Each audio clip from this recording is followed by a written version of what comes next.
আইপিএলে আজ super Sunday রোববার ডাবল হেড দুই খেলায় 4 দল মুখোমুখি হবে। 53 এবং 54 নম্বর ম্যাচ অনুষ্ঠিত হবে আজ। প্রথম ম্যাচে চেন্নাই আবারও পাঞ্জাবের মুখোমুখি হবে। গত 1 তারিখের ম্যাচে তারা পাঞ্জাবের কাছে হেরেছে।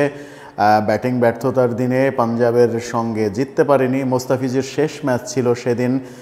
মোস্তাফিজ দারুণ বল করেছিলেন, কিন্তু শেষ পর্যন্ত চেন্নাইয়ের জয় হয়নি। আবারও পাঞ্জাবের সঙ্গে লড়াই, কিন্তু এবার অ্যাওয়ে ম্যাচ।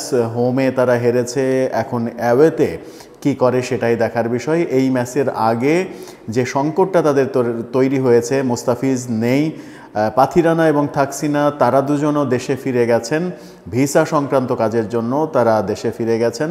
তাদের অবশ্য ফিরে এসে দলের সঙ্গে যোগ দিয়ে 5 তারিখের ম্যাচে অ্যাভেলেবল থাকার কথা। শেষ পর্যন্ত একাদশ দেখলেই বোঝা যাবে পাথিরানাকে তারা পাচ্ছে কিনা। পাঞ্জাবের সঙ্গে এবার অ্যাওয়েতে নিশ্চয়ই জেতার জন্যই নামবে চেন্নাই, যদিও হোম গ্রাউন্ডের যে অ্যাডভান্টেজ সেই অ্যাডভান্টেজ তারা নিতে পারেনি। অপর ম্যাচে মুখোমুখি হবে দুর্দান্ত কেকেআর সাথে লখনৌ সুপার জায়ান্টস। লখনৌ দারুণ ছন্দে রয়েছে, আবার কেকেআর কিন্তু দুর্দান্ত ছন্দেই রয়েছে। কেকেআর আমরা দেখেছি মুম্বাইকে সর্বশেষ ম্যাচে যেভাবে হারিয়ে দিল, সেই হারানোর যে স্পিরিট, ব্যাটিং ব্যর্থতার দিনেও তারা মুম্বাইকে যেভাবে হারিয়ে দিয়েছে, সেটাকে দলীয় ঐক্য এবং ব্যাটিংয়ের লোয়ার অর্ডারে ব্যাটিংয়ের যে ডেপথ, সাথে বোলিংয়ের স্পিড, সব কিছুই তারা প্রমাণ করেছে। মুম্বাই কিন্তু 169 রান কলকাতার, সেই রানটাকে টপকাতে পারেনি। লখনৌ এবং কেকেআরের লড়াইটা দারুণ হওয়ার কথা।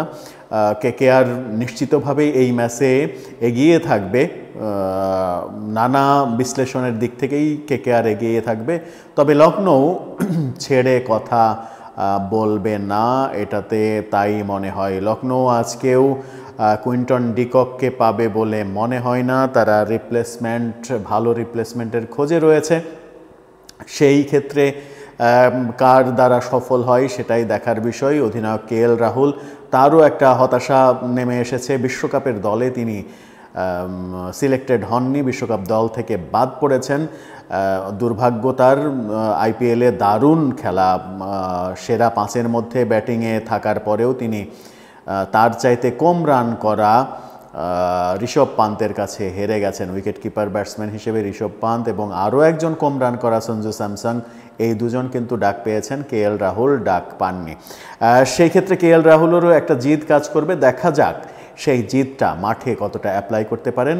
আমার মনে হয় যে এই মাঠে কেএল রাহুলের এই মেন্টাল কারণেই কিছুটা হয়তো একটু খ্যাপাটে অবস্থাতেই পাওয়া যাবে লখনৌকে। আর কেকেআর গত ম্যাচে যেভাবে মুম্বাইকে দুর্দান্তভাবে হারিয়েছে, এবং মনে রাখা প্রয়োজন ফিল সল্ট এবং সুনীল নারিন ওপেনিংয়ের এই দুজনই ব্যর্থ হয়েছেন। অধিনায়ক শ্রেয়াস আয়ার ব্যর্থ হয়েছেন। ব্যাটিংয়ে ভেঙ্কটেশ আয়ার, মানিশ পান্ডে, এই দুজন ছাড়া সবাই ব্যর্থ হয়েছেন। আর সবাই ব্যর্থ হওয়ার পরে সবাই যখন আজকে ফর্মে ফিরতে চাইবেন, তখন লখনৌর জন্য সেটা খুব খারাপ কিছুই হয়ে যাবে বোধহয়। আমি এই ম্যাচে কলকাতাকেই এগিয়ে রাখবো। লখনৌ যদিও ছেড়ে কথা বলবে না, কলকাতাকেই এগিয়ে রাখবো।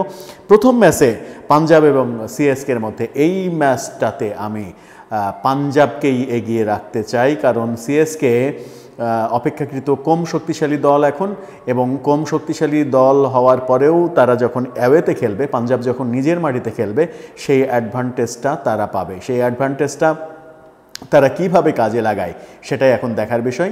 দেখা যাক শেষ পর্যন্ত এই লড়াইয়ে সিএসকে এবং কেকেআর জেতে, নাকি উল্টো পথে উল্টো রেজাল্ট হয়।